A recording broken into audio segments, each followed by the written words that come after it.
For me, it's recognising that our cracks and the pain that we sort of pick up as we go through life, they can be openings and portals to very transformative things.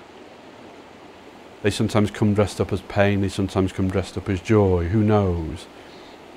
But they're all teachers, and they're all propelling us forward.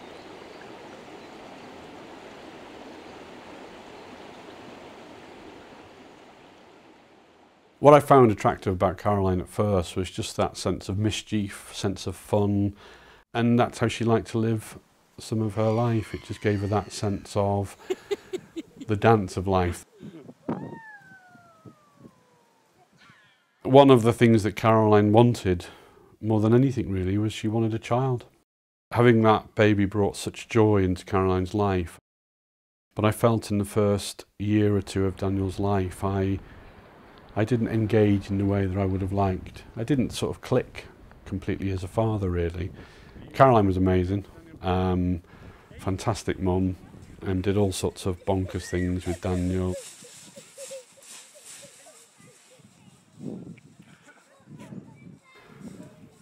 But it was going to take some significant moments to emerge from that period of my life fully.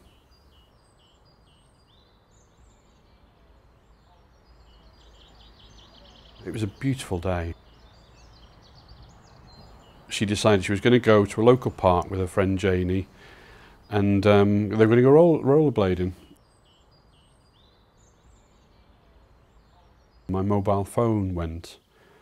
He said, "I'm not sure there's anything to worry about, Paul," but he says, "We've had a call that Caroline's had a fall in the park." And of course that was the only news I had. I didn't know what was happening. The brain injury specialist called me into his office, and in a very gentle and lovely way, he just looked at me and he said, "Your wife has had a very serious brain injury and she won't be coming back."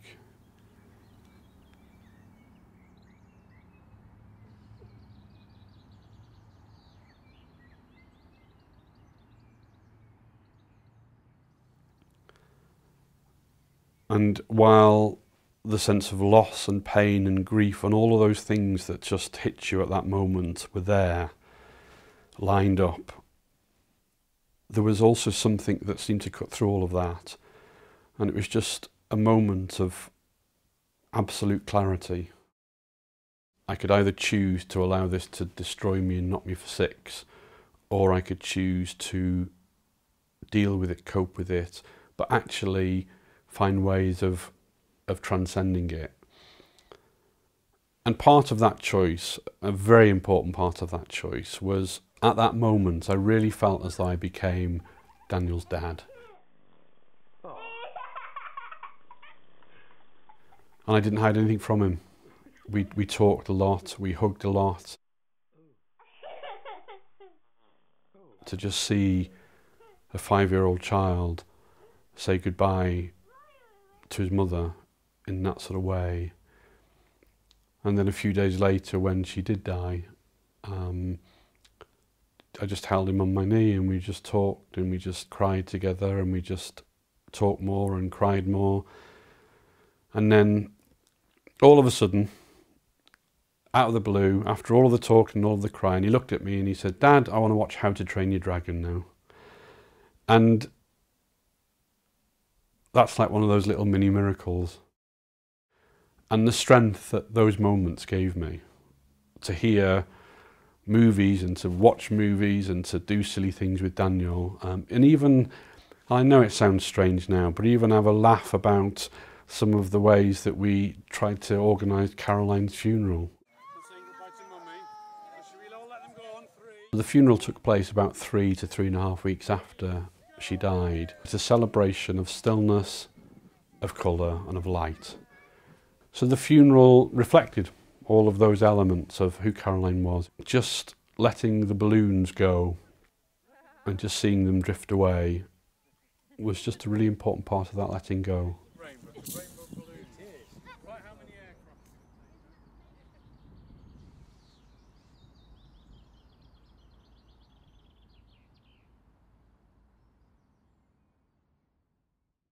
Daniel and I talked a lot about Mummy, and we carry on talking a lot about Mummy.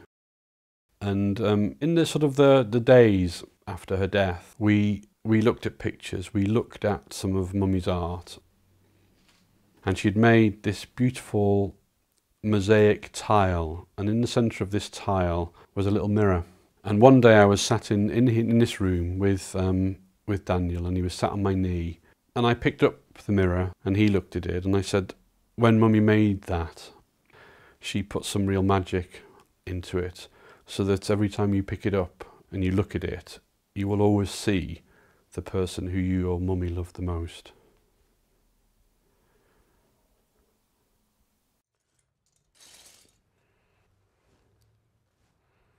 My relationship with Daniel has deepened and grown.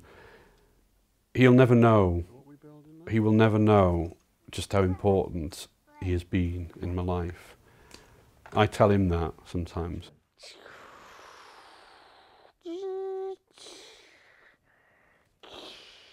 And he said to me the other day, actually, he says, I probably will know one day, Daddy.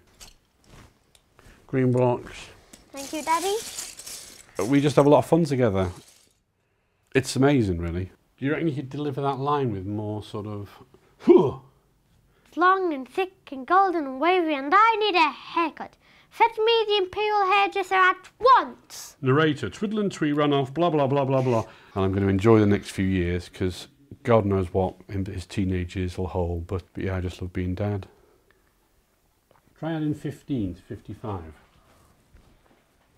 And see what you end up with.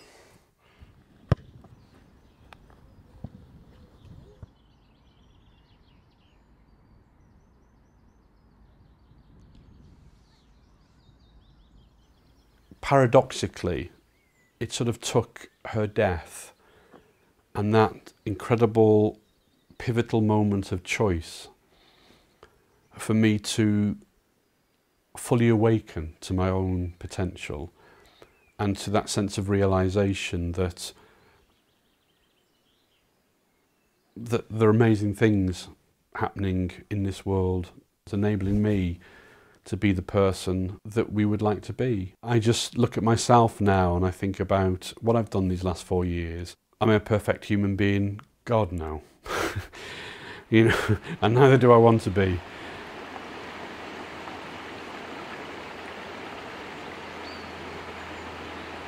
And sometimes it's just good to just walk down to the river, just sit, listen to the water and just get a sense of where I'm at.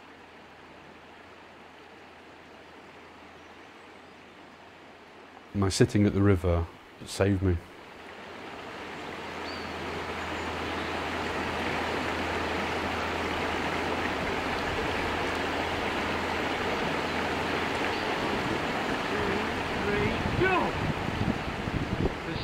In fact, the strength of the site manager has failed. Oh, perfect! Look at that! Look at that! But sometimes I think about how Caroline would see me now. And I often hear myself saying to myself, I really wish she could see me now. Because I think she would see more of that person that she knew I could be.